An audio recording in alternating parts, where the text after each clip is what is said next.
Assalamualaikum warahmatullahi wabarakatuh. Perkenalkan, nama saya Hilma Ratu Adinda dengan NIM 22109112220072. Di sini saya akan menyebutkan tulang-tulang yang ada pada kerangka tubuh manusia. Kita bagi dari beberapa bagian aja supaya gampang. Jadi yang pertama kita akan lihat di bagian kepala dulu.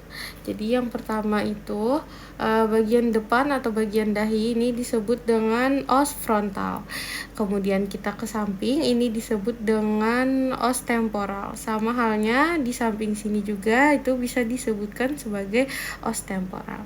Kemudian di bagian sini ini adalah os parietal, sama halnya dengan yang di sebelah sini itu juga os parietal. Kemudian yang di belakang ini bisa kita sebut dengan os occipital. Baik, kita ke bagian depan. Di bagian daerah hidung ini ada yang namanya os nasal. Kemudian di daerah pipi ini ada yang namanya os zygomaticum. Kemudian di bagian sini bisa kita sebut dengan mandibula. Baik, kita lanjutkan di bagian sini. Kita mulai dari yang paling atas. Ini bisa kita sebut dengan vertebra cervicalis. Kemudian di bagian kiri dan kanan, tulang yang panjang ini itu bisa disebut dengan clavicula dextra dan sinistra, yang artinya kiri dan kanan. Kemudian di tengah sini itu ada yang bisa disebut dengan sternum.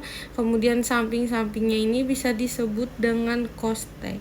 Kemudian kita ke belakang, ini itu bisa disebut dengan scapula sama dextra dan sinistra, kiri kanan.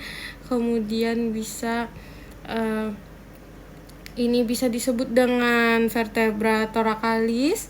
Kemudian ke bawah sedikit, ke bagian bawahnya sedikit, di bagian sini itu bisa disebut dengan vertebra lumbalis.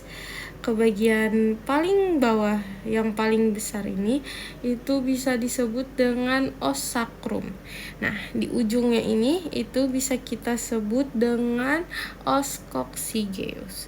Kemudian di samping kiri dan kanan ini itu bisa kita sebut dengan os coxae. Sama kiri dan kanan berarti dextra dan sinistra. Baik, kita lanjut ke bagian tangan.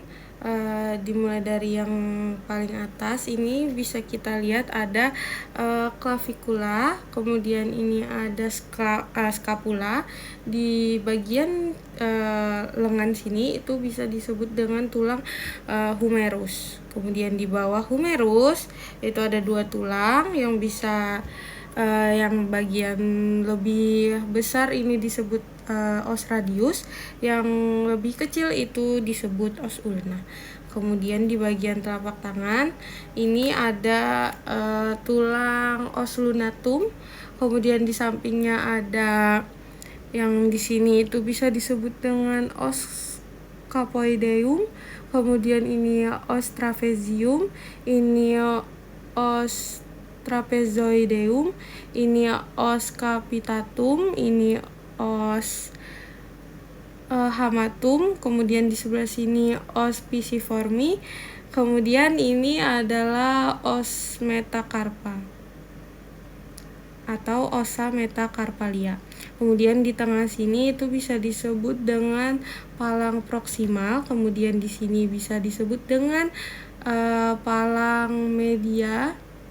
Kemudian di bagian sini itu bisa disebut dengan palang distal. Baik, terakhir kita akan ke tulang bagian kaki.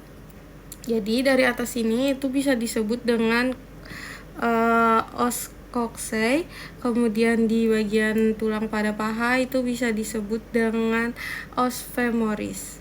Kemudian di bawah os femoris yang lebih besar bisa kita sebut dengan tibia, yang lebih kecil kita sebut dengan fibula. Ke bagian telapak kaki dari sini itu bisa disebut dengan talus.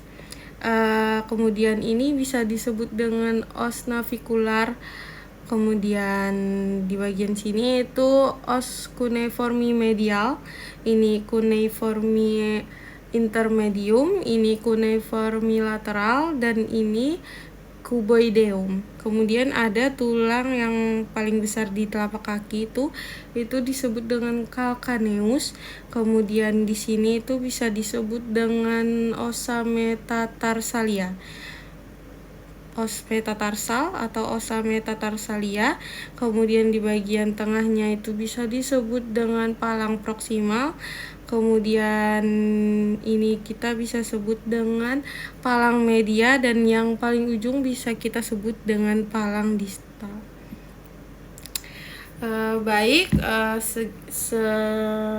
Sekiranya itu saja yang bisa saya jelaskan. Mohon maaf jika ada kekurangan dan kesalahan. Wassalamualaikum warahmatullahi wabarakatuh.